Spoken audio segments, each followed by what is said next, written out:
আসসালামু আলাইকুম। ওয়ালাইকুম আসসালাম রহমতুল্লাহি বারাকাতুহু। কি বাবাজি ভালো আছেন? আলহামদুলিল্লাহ। এই যে দেখতেছি খানপাড়া মধ্যপাড়া কোহিরচন্দ্রের বাড়ির সংলগ্নে একটা জামে মসজিদ আমরা নতুন করেছি।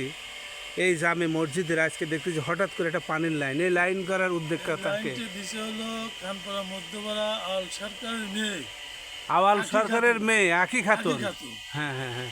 আর এই পাইপটা আনি দিছে, আর বাকি অর্থ দিছে হলো মোহন চেমিনের সাল সুজন। মানে চেয়ারম্যানের পক্ষ থেকে কিছু সাপোর্ট পাইছেন, 5,000 টাকা দিছে 5,000 টাকা দিছে, আর বাকি দিছে আওয়াল সরকারের মেয়ে।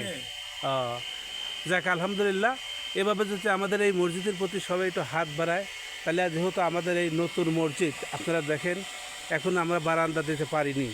আপনারা যদি সবাই এই যারা প্রবাসী আছেন আমাদের এই মসজিদের দিক তাকায় যদি আমাদের একটু সাহায্য সহযোগিতা করেন, তাহলে অবশ্যই আমরা আরও এই মসজিদটি উন্নত থেকে আরও উন্নত করতে পারি, তাই না মুরব্বী?